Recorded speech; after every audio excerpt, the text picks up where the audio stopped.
O tema do nosso estudo nessa noite, como vocês estão vendo, é segredos da felicidade no casamento. Paulo, ele foi muito feliz ao escrever as suas cartas e nelas ensinar muito sobre isso. Nas nossas últimas mensagens, estivemos examinando a carta de Paulo aos Efésios, a partir do capítulo 4, que trazia referências à aplicação dos 3 primeiros capítulos de Efésios. Terminamos de estudar o capítulo 4 na semana passada. E aí, dentro desse capítulo, nós pudemos falar um pouco sobre unidade da igreja, unidade do lar, comunhão, dons, talentos, aplicação dos nossos talentos. E Paulo, na última mensagem, ele nos mostrou que nós devemos estar fugindo daquilo que pode tirar a nossa alegria do coração e a nossa comunhão com Deus. Aí iniciamos o capítulo 5, um pouquinho antes, com o Natan trazendo a mensagem, e hoje eu quero completar o capítulo 5, indo do versículo 22 a 33, onde o apóstolo, ele apresenta segredos de um casamento feliz e abençoado. Quando um homem e uma mulher se encontram, se conhecem, se apaixonam, e vivem um momento mágico de extrema emoção e encantamento, sabe o que acontece? Depois de algum tempo, concluindo que possuem visões semelhantes de vida, desejosos de buscarem juntos a felicidade, eles decidem se unir, se casar, unem suas vidas, e aí começam a trajetória a 2, buscando a realização dos seus sonhos, e da plena felicidade como pessoa. O casamento é uma proposta de aliança entre 2 pessoas que diante de Deus, diante de si, diante do outro, diante dos pais, diante dos padrinhos, diante dos convidados, assumem em seus corações, na sua mente, o desejo sincero de viverem uma vida a 2, de pertencerem um ao outro, numa entrega total de sentimentos, de corpo, de alma. Nessa jornada conjugal, com certeza, haverão sempre sonhos, decisões, cumplicidade, responsabilidades e benefícios para a família. O sucesso e a felicidade no casamento depende de quê? Da atitude de cada um dos cônjuges na aceitação das virtudes e dos defeitos do outro, bem como no convívio diário, com seus acertos, com frustrações, com desafios, com dificuldades, com momentos difíceis que surgem ao longo do caminho, aonde nem sempre há vitórias, muitas vezes enfrentam também as derrotas. Paulo, preocupado com a unidade da igreja, ele também se preocupa com a família que faz parte da igreja, e ele deseja que haja unidade a partir dos lares, a partir dos relacionamentos, a partir do marido, da esposa, dos filhos, dos lares que envolvem toda a igreja do Senhor Jesus. E ele passa a exortar sobre a vida a 2. A vida 2 nos nossos relacionamentos diários, a vida em família nos nossos relacionamentos com nossos filhos, com nossos netos, com nossos... não sei se é alguém que tenha bisneto, com aqueles que fazem parte da nossa própria família. E Deus, através de Paulo, deseja mostrar que somente a graça do Senhor Jesus pode levar a família, o casal, a encontrar a verdadeira felicidade. Paulo, ele faz uma analogia entre o relacionamento marido-esposa e o relacionamento igreja-Cristo. Nessa imagenzinha que vocês estão vendo, vocês veem de um lado a família, do outro lado a igreja, composta pelas famílias, igreja, família, 100% divinas, vivendo dentro do propósito de Deus. Em Efésios 5, 22 a 23, Paulo vai apresentar um modelo de amor sacrificial e respeito mútuo, usando a relação entre Cristo e a igreja como um padrão para vivermos nos nossos relacionamentos. Aqui você está vendo um guarda-chuva com várias partes. Quem é que está sobre todos nós, na nossa família? Cristo Jesus. O marido, Paulo mostra ele como protetor da família, na liderança da família, como o provisor da família. A esposa, aquela que conforta, aquela que ensina, aquela que nutre, e hoje também provendo a família, e muitas vezes liderando a família. E filhos amando pais, obedecendo pais. Esse é o padrão que nós encontramos dentro da palavra de Deus para a família. Agora, Paulo vem e ele começa os seus ensinos fazendo uma orientação às esposas. É interessante que ele começa dizendo assim: mulheres, sujeitem-se a seus maridos como ao Senhor. A principal palavra nesse texto é sujeitem-se, palavra que provém do verbo hipotássio, que traz a ideia de colocar-se sob, estar abaixo, ou até mesmo obedecer. Mas é interessante o seguinte, que quando Paulo escreve esse texto, ele não tem a ideia da hierarquia militar. Aqui ele não está falando de uma submissão de gênero. Não é porque é mulher que se submete ao homem, não é essa a ideia. Não há aqui nenhuma ideia de subordinação obrigatória, obedecendo uma liderança superior. Não é essa a ideia. Aqui é a ideia que Paulo traz quando ele fala: mulher, sujeite-se ao seu marido. Ele está dizendo: mulher, tenha uma atitude voluntária de ceder, de cooperar, de estar junto, de assumir responsabilidade recíproca e até mesmo ser cúmplice no casamento, a cada dia caminhando com seu marido e alcançando os objetivos da própria família. Eu tenho visto, nós temos estado com centenas de casais no encontro de casais para Cristo, que teremos um inclusive agora, no início do mês que vem, primeiro final de semana. E se você quiser participar do Encontro de Casais, nós temos na nossa igreja 4 vagas, que estão disponibilizadas. No Encontro de Casais eu tenho encontrado muitas vezes maridos que chegam durante alguns estudos e dizem: minha mulher não se submete a mim, tentando impor uma submissão de gênero. Não é porque é mulher. Mulher tem que, segundo alguns, se atrevem a dizer que a mulher tem que ser submissa ao marido, porque a Bíblia assim o fala. Mas quando Paulo ele escreve, lá em Efésios 5:21, ele vai mostrar que aqui a submissão tem um nível de igualdade e não superioridade. Quando Paulo escreve o texto, ele vai dizer o seguinte: aqui ele fala para a igreja, e em seguida ele fala para a esposa e para o marido, mas primeiro ele diz assim: sujeitem-se uns aos outros, no temor do Senhor. Quando ele fala uns aos outros, ele coloca no mesmo nível marido, esposa e filhos, toda a família, um sujeitando-se ao outro, no amor do Senhor. Não há aqui uma diferenciação. Então, nesse texto, Paulo revê a posição da mulher em relação ao seu marido. O que ocorre? Vamos tentar entender um pouquinho da história daquele povo e como os problemas surgiram em relação ao relacionamento marido-mulher. Na prática comportamental, nós vamos lá para o Gênesis, onde Deus criou o homem, em seguida tirou do homem um pedaço da sua costela e constituiu a mulher. E esse homem, ao recebê-la, disse: esta é osso dos meus ossos. Ali Deus, ele criou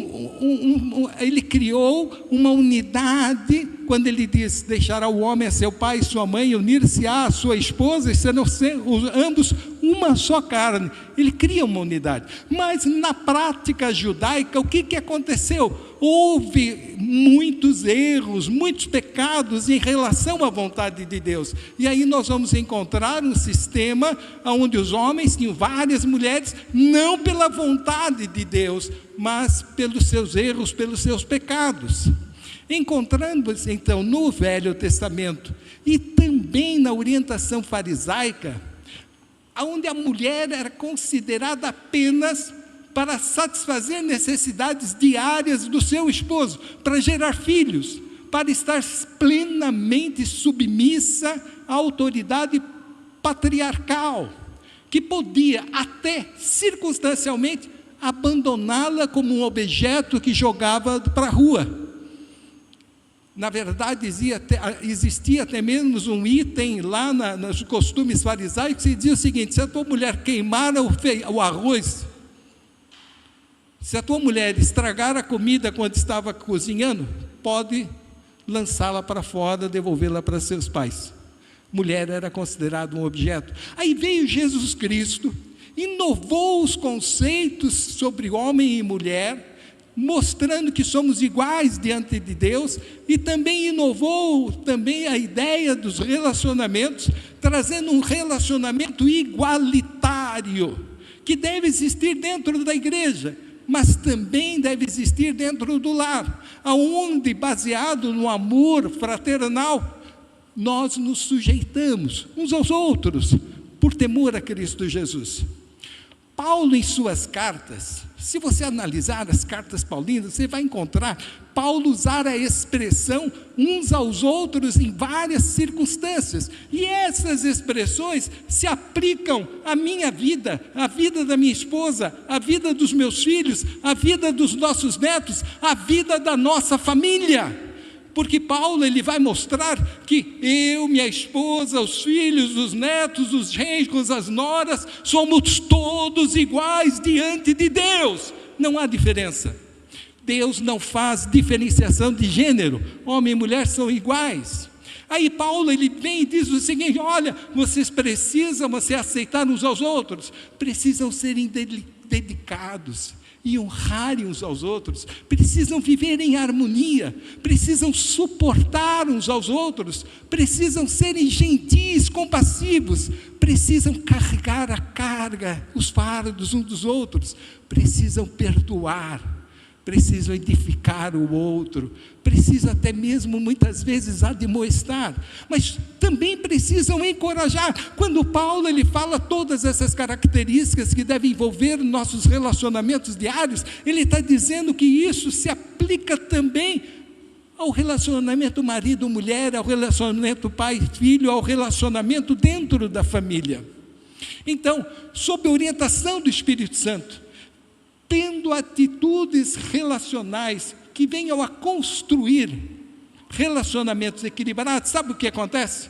Naturalmente, há sempre a submissão entre irmãos da igreja. Opa, espera aí, pastor, eu preciso estar submisso àqueles que fazem parte da minha igreja? É isso que Paulo está aqui diz. Nós precisamos nos submeter uns aos outros, compreender uns aos outros, buscar harmonia uns com os outros, procurar entender a vontade de Deus na vida de cada um, que Ele traz para fazer parte da sua família, que Ele traz para fazer parte da igreja. Eu preciso entender que em tudo aquilo que acontece na minha igreja, e tudo aquilo que acontece no meu lar, está sob a graça, está sobre a vontade, está sobre a presença de Deus e do Espírito Santo sobre nossa família, sobre nossa igreja. Portanto, submissão, presta atenção, submissão é algo que se conquista e não que se impõe pela força. Isso acontece no relacionamento, na nossa igreja, na nossa família, e ai daqueles que tentam impor pela força. Eu sou sincero em dizer para vocês que de cada 100 casais que vão para o encontro de casais, 10% deles não conseguem equacionar os problemas do casamento. E não conseguem equacionar porque um dos dois quer impor pela força e não se submete, e não se submetendo à vontade de Deus, à vontade daquele que é o seu cônjuge, vivendo um relacionamento equilibrado, cada um trabalhando e vivenciando as necessidades do relacionamento, acaba explodindo o casamento. Assim, quando o marido age no relacionamento familiar, exercendo sua autoridade baseada na sua manifestação de amor, repito, não existe autoridade de marido sem que haja amor, sem que haja respeito pela sua esposa, pelos seus filhos. Naturalmente, por força do amor recíproco. Ora, se eu recebo um beijo, eu beijo. Se eu lhe dou um beijo, eu recebo uma resposta de beijo. Se eu lhe dou um abraço, eu recebo um abraço. Se eu digo uma palavra de encorajamento, eu sou encorajado. Se eu compreendo na hora da dificuldade, eu sou compreendido quando passo pela minha dificuldade. Ora, se eu procuro vivenciar cada momento, estando no meu relacionamento ajustado e procurando fazer a vontade de Deus, de forma que a presença de Cristo se faça presente no meu relacionamento, naturalmente eu estou exercendo a força do amor que começa no Pai, parte do meu coração e envolve o meu relacionamento. Então, pela força da reciprocidade do amor, a esposa e os filhos estarão sempre submissos à autoridade que começa de Deus sobre a nossa vida. Começa do pai, tendo autoridade sobre a esposa sobre os filhos, mas uma autoridade que é uma autoridade por amor, na reciprocidade dos sentimentos, na reciprocidade das atitudes. Paulo lhe diz, pois o marido é o cabeça da mulher, como também Cristo é o cabeça da igreja, que é seu corpo, do qual ele é o Salvador. Aqui Paulo, ele aborda a submissão como necessária no relacionamento. Mas ele traz essa submissão de uma forma tão singular, tão especial.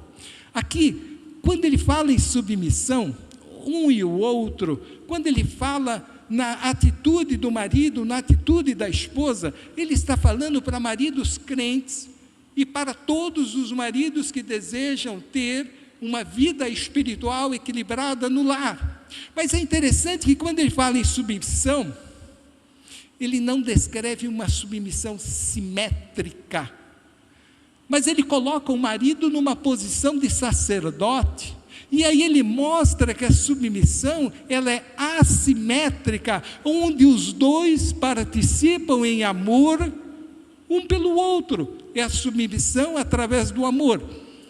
Assimétrica significa que o pai, sendo cabeça do lar, assim como Jesus é o cabeça da igreja, ele precisa sentir a cada momento como Jesus sente a sua igreja, ele precisa orientar a cada momento como Jesus orienta a sua igreja, ele precisa prover a cada momento assim como Jesus provê a sua igreja, ele precisa vivenciar essa relação, numa relação semelhante à de Cristo, dentro da sua própria igreja. E aí nós vemos uma hierarquia onde pai, mãe, filhos se submetem naturalmente e vivem em harmonia. Certa vez perguntaram para John Piper, como é que deve ser a igreja? E num dos seus livros, Casamento Temporário é o nome do livro, e é até estranho, porque o casamento temporário, na verdade, é uma parábola que ele tenta montar, diz o seguinte: liderança é o chamado divino do marido para assumir no lar a responsabilidade, fundamentada pela liderança de servo. Fundamentado pela liderança de servo, não de senhor. O marido está na família para servir, assim como Cristo serviu ao Pai e nos serve a cada dia, e colocou-se numa posição de servo, mas sendo levado até a cruz do Calvário, pela proteção e pela provisão. Nós, como maridos, E as esposas, semelhantemente, precisam ter essa ideia no coração. Agora, como é que o marido exerce a autoridade? Primeira coisa é a autoridade de liderança. E a autoridade de liderança começa na mente voltada para Deus, no sentimento voltado para Cristo. A liderança começa como no sacerdócio do lar, no sentido de assumir a responsabilidade espiritual da sua família, assim como Cristo deu a vida, o marido deve, sempre necessário, dar a vida pela esposa, pelos seus filhos. Marido como protetor da família, protetor em relação às ameaças físicas e espirituais. Marido como provedor, não é apenas provedor financeiro, mas é aquele que está presente, é aquele que ajuda, é aquele que ampara, é aquele que busca a cada momento estar ao lado da esposa e dos filhos, tendo cuidados para que a família seja agraciada pela sua presença. Assim, diz Paulo, assim como a igreja está sujeita a Cristo, também as mulheres estejam em tudo sujeitas a seu marido. Olhando esse texto, ele foi citado uma vez quando aconselhávamos um casal e o marido chegou e disse: pastor, o senhor tem que olhar esse texto e é isso que eu quero que o senhor fale. Espera aí, toma cuidado, não é bem assim. Você está interpretando errado o texto. Aí eu fui procurar. Estava lendo na internet uma série de crônicas, encontrei uma crônica de uma esposa de um pastor. Thaisa Faria de Queiroz, lá de Joinville, escreveu uma crônica, e no meio dessa crônica ela diz o seguinte: a proposta da Bíblia vai além da visão equivocada e superficial de classificar a esposa como muleta ou como capacho do homem. O apóstolo Paulo, falando aos Efésios, ordena que os maridos amem suas esposas como Cristo amou a igreja, inclusive se for preciso morrer por ela. Vale salientar que Jesus Cristo morreu pela igreja, mesmo sendo ela infiel e cheia de defeitos. Portanto, a parte de Efésios, capítulo 5, versículos 24 e 25, mais complicada, ela diz aqui, essa parte é complicada para entender. Ela diz, essa parte mais complicada, não é a ordem para as mulheres serem submissas aos esposos, mas o sacrifício por parte dos próprios homens, como está escrito. Assim como a igreja está sujeita a Cristo, também as mulheres estejam em tudo sujeitas a seus maridos. Vós, maridos, amem suas esposas ou suas mulheres, assim como Cristo amou a igreja e entregou-se a si mesmo por elas. E assim ela cita, de acordo com o dicionário Aurélio, um sinônimo de submissão é dependência, o que sugere uma proteção. E esse era justamente o contexto que Paulo estava aplicando. Cada marido precisa tratar sua esposa com a dignidade, como mulher, e reconhecê-la, sendo esse marido o sacerdote do seu lar.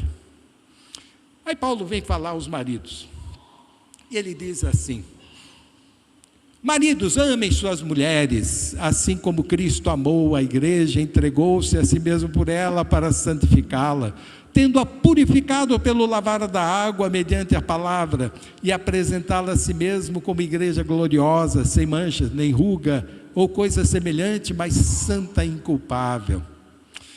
É importante ressaltarmos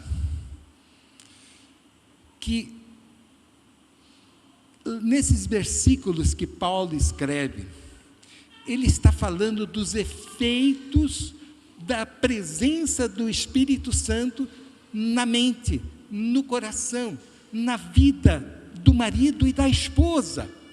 A esposa cheia do Espírito Santo, naturalmente ela será submissa a seu marido.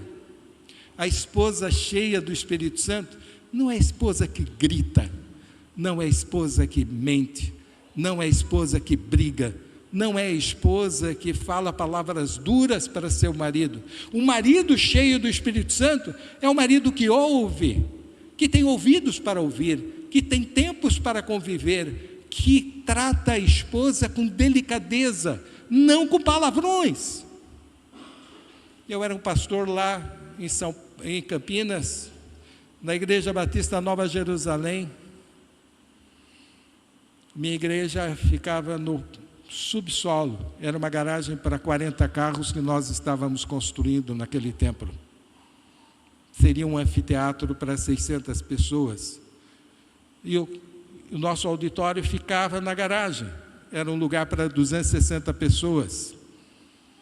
E eu ficava ali, eu chegava 40 minutos antes do culto e ficava ali à porta recebendo os que chegavam. De vez em quando uma mulher, e sempre aquela mesma mulher, chegava com óculos escuros.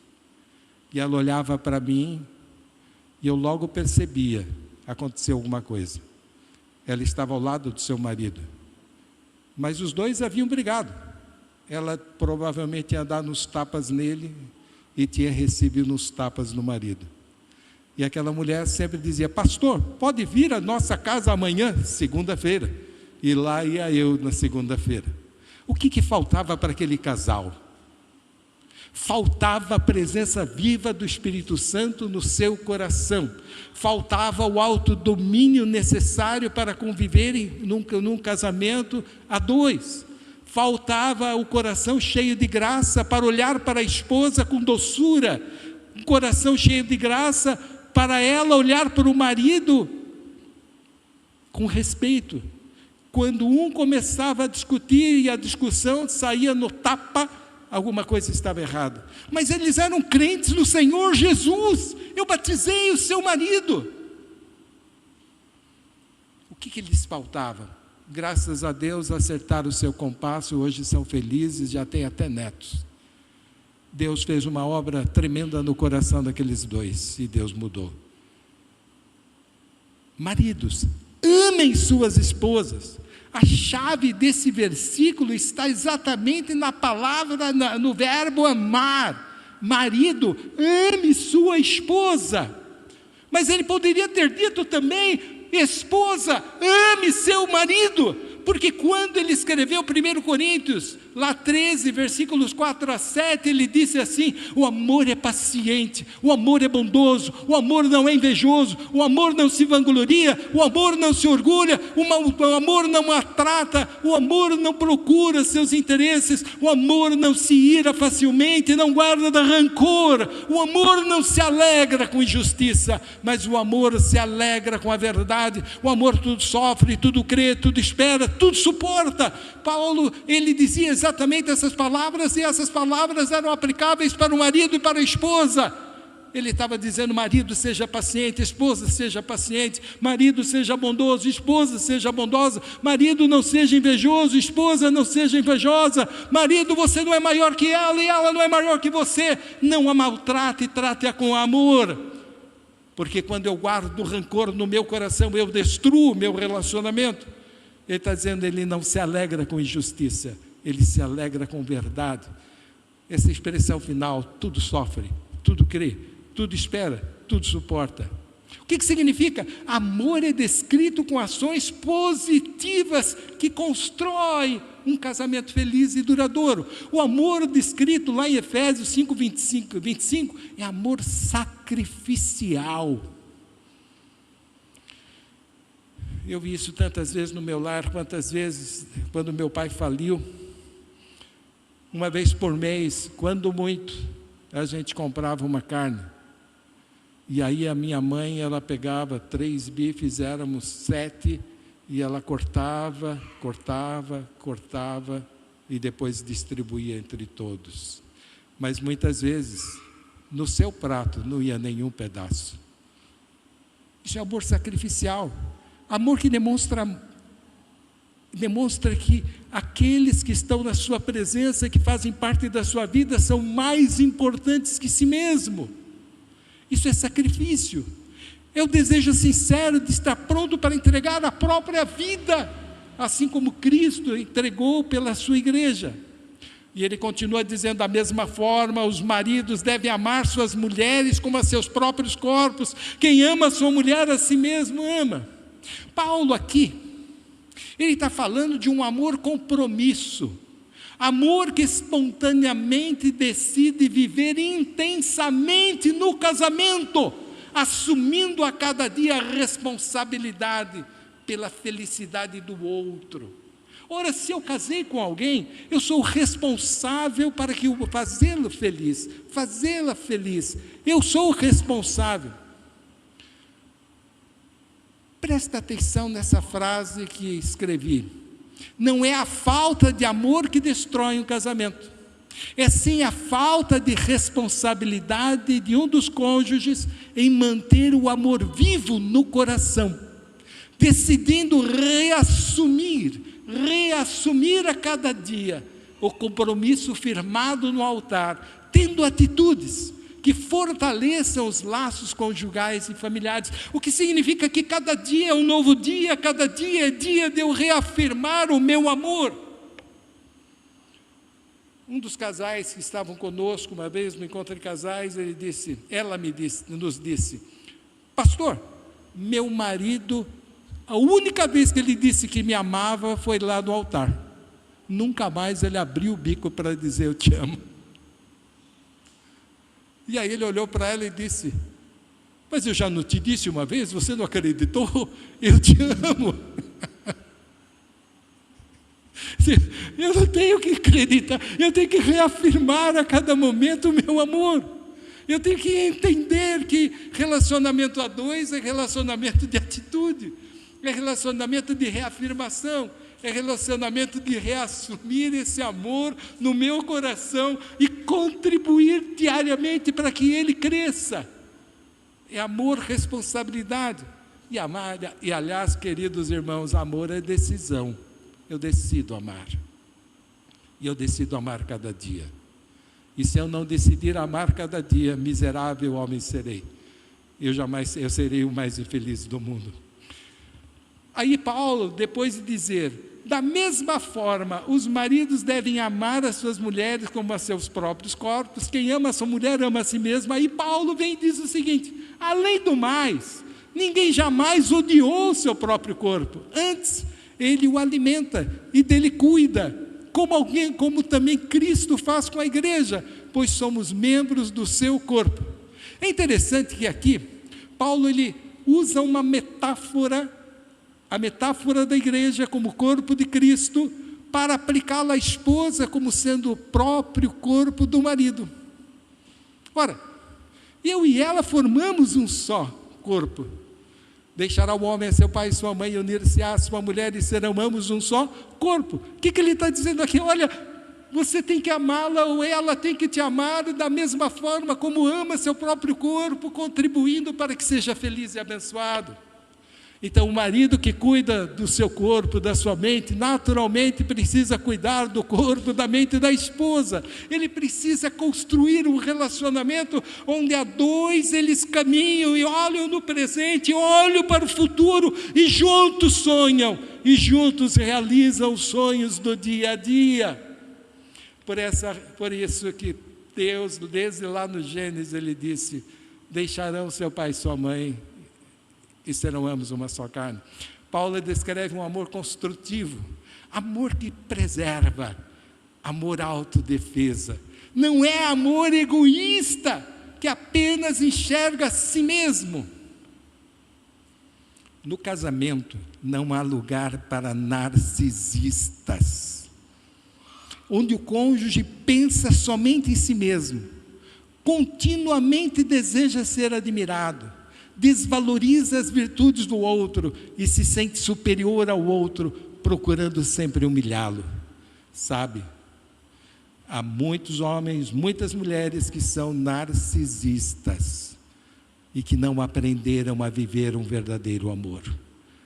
Amor que vem de Cristo, amor do Cristo que olha para a sua igreja e vive com a sua igreja as suas dores e abençoa a sua igreja, que olha para a família e abençoa a família, amor que abre caminhos, amor que mostra respostas, amor que satisfaz o coração, amor que traz esperança a cada dia, amor que constrói relacionamentos duradouros. E aí Paulo ele parte para o final, e ele diz assim, por essa razão, o homem deixará pai e mãe e se unirá à sua mulher, e os dois se tornarão uma só carne. Aí Paulo, ele vem com essa exortação lá de Gênesis e mostra que quando nós nos casamos, nós deixamos a casa dos nossos pais, deixamos a dependência e a submissão aos nossos pais para uma nova vida, nos unimos à nossa esposa. Mude por favor aí, meninos de cima. Nós nos unimos à nossa esposa para construirmos juntos um futuro feliz. Pastor Thomas Adams, certa vez disse o seguinte: assim como pela criação Deus de um fez dois, pelo casamento Ele fez de dois um. No seu casamento você não pode pensar somente em você, você tem que pensar nos dois. Se você tem filhos, você tem que pensar em 3, em 4, em 5, em 6. Quando nós nos casamos, somos 2. Quando vêm os nossos filhos, vêm os netos, nossas vidas se ajustam à nossa família. E nós pensamos não apenas na nossa necessidade, mas nós sentimos a necessidade dos outros e vivenciamos essa necessidade e nos ajustamos para que aqueles que convivem conosco sejam felizes e abençoados. Quando nós deixamos nossos pais para unir ao nosso cônjuge, não significa rompimento absoluto do relacionamento familiar. Um dia desse eu estava com um casal e o casal disse, eu perguntei para eles, quantas vezes você vê seus pais? Ele disse, já faz quase um ano que eu não vou na casa do meu pai. Eu perguntei, onde é que ele mora? São Paulo. Pô, mas São Paulo é 1 hora. E faz um ano que você não vê seu pai? Faz um ano que você não vê sua mãe? E por telefone você liga para eles? Uma vez por mês eu pergunto como é que estão. O que é isso? Desinteresse. Desinteresse pelo pai, desinteresse pela mãe. Só que, se ele mostra desinteresse pelos seus próprios pais que o criaram, será que também não mostra desinteresse pela sua esposa, pelos seus filhos, pela sua família? O marido, quando se casa, ele deve ser submisso à sua esposa, a esposa submissa a seu marido, ambos formam uma só carne e deverão ter uma visão, uma mesma visão, um mesmo sonho, uma mesma vontade de alcançar os sonhos a 2, para juntos construírem um futuro feliz, que pode ser o futuro meu e da minha esposa. Eu tenho quase 70 anos, mas eu ainda sonho e sonharei até os 90, espero em Deus chegar lá. Eu ainda continuo construindo nossas vidas. Mas eu preciso construir a nossa vida a 2, não. A 5, não. A 7, não. A 11. Porque nossa família hoje tem 2 casais, 4 netos, são 8. Mas nós 10 não são 11. Eu tenho que pensar a 10.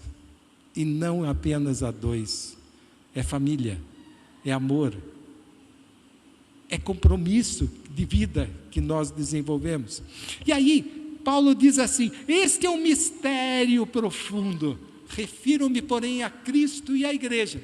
Paulo aqui afirma que o casamento é um mistério que reflete o amor de Cristo pela igreja. Assim como nós não conseguimos compreender essa presença divina e ela é misteriosa entre nós, e nós entendemos pela convivência e o aceitamos pela fé, o Cristo vivo que habita em nós e que habita a igreja e que dirige a sua igreja, também é um mistério como Deus interliga os nossos corações e nós vivemos a 2, numa comunhão plena, numa visão de graça. E quando nós falamos desse mistério, é interessante que 1 mais 1, quanto dá? 2, não, 1 só. Porque marido mais esposa, somos 2, dá 1, um só corpo. Deve haver uma só visão, deve haver um só compromisso, deve haver um só propósito, deve haver uma só alegria, deve haver uma só tristeza, deve haver empatia do casal um com o outro, para que sejam felizes e abençoados por toda a vida. Paulo fala da necessidade de um vínculo tão profundo, que ambos se sentem unidos. É tão difícil. Eu me lembro quando meu pai perdeu a esposa, minha mãe, ele ficou tão triste. E cada vez que eu chegava lá, eu não podia citar a mãezinha que ficava no alpendre da casa do sítio, olhando quando a gente partia. Porque se eu falasse nela, seus olhos se marejavam.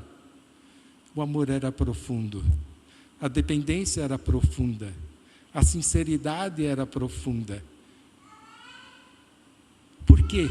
Porque quando nós nos casamos, nós renunciamos à nossa liberdade individual para nos submetermos a um amor, a um desejo mútuo em relação à vida e o futuro. O casal ele precisa olhar um para o outro, olhar para a família e vivenciar esse amor, essa graça a cada momento. Devemos amar, demonstrar amor àqueles que estão ao nosso redor. É amor muitas vezes sacrificial, amor que nos leva a dar a nossa própria vida.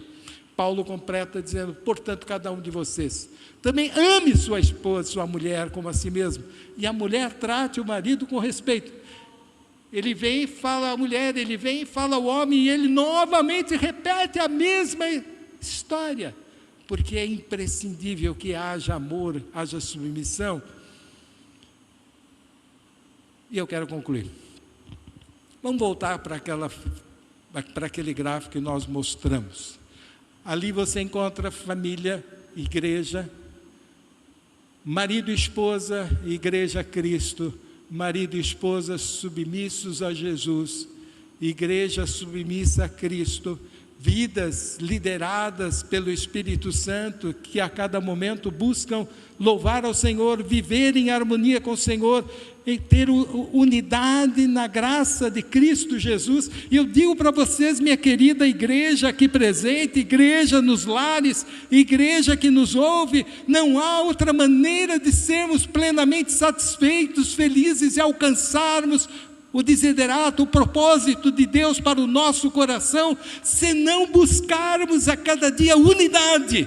E a unidade nasce pela obra do Espírito Santo no nosso coração. Quando eu abro o meu coração e permito que Deus trabalhe, quando eu abro o meu coração e busco a Jesus Cristo na intimidade da minha vida a cada manhã, quando eu abro o meu coração e procuro ler a palavra de Deus e orar por mim, pela minha esposa, pelos meus filhos, pela minha família, pela minha igreja, eu estou buscando essa intimidade com o Espírito Santo no meu viver, e é esse Espírito Santo que me move, que move a minha família, que move a minha igreja, no modelo de amor sacrificial, e esse é o padrão, tanto para a igreja quanto para a família. Agora, Paulo, ele evidencia que o casal deve buscar a Deus e submeter-se à vontade de Cristo para ser feliz, e dá uma olhada aqui nesse quadrozinho aqui. Quanto mais longe o casal está de Deus, mais longe eles permanecem um do outro. Quanto mais próximo o casal está de Deus, mais próximo ele permanece um do outro. Quanto mais o casal, como casal, busca a presença de Deus, maior é a unidade que o Espírito Santo faz em ambos os corações e os torna um. Não há como ser um em Cristo Jesus se não houver fé, se não houver compromisso, se não houver responsabilidade diante de Deus do marido e da esposa. Fecha os teus olhos.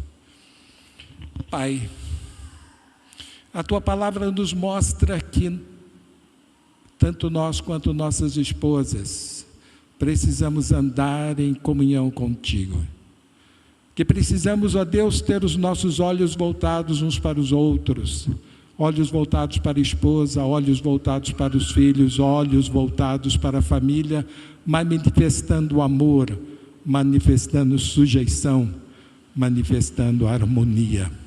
Pai, te pedimos que pela obra do Teu Espírito no nosso coração, nós possamos, como família, encontrarmos em Ti a resposta para as ansiedades do nosso dia a dia. Sabemos, Pai, que há tantos casais passando por dificuldades, passando por crises, mas nós queremos Te pedir, Pai, que o Teu Espírito esteja trabalhando os corações e levando-os a compreender a necessidade da nossa família estar, ó Deus, a cada dia mais vinculada, mais submissa, mais dedicada a buscar o Teu propósito para o hoje, para o amanhã, para toda a vida. Pai, abençoa a nossa igreja, que sejamos famílias fortalecidas, casais cheios de amor, de compreensão, de cumplicidade, que sejamos, Pai, o Teu povo, povo adorador e povo submisso à Tua vontade. Ó Deus querido, abençoa, protege, guarda, ampara e dá a cada lar que está aqui presente, que está nos lares, seus lares ouvindo ou que ouvirão, a presença viva do Teu Espírito enchendo cada coração de fé e renovando a esperança e a certeza que sob os Teus cuidados seremos felizes, vivendo na intensidade da Tua graça. No nome do Senhor Jesus nós oramos. Amém. Que Deus nos abençoe.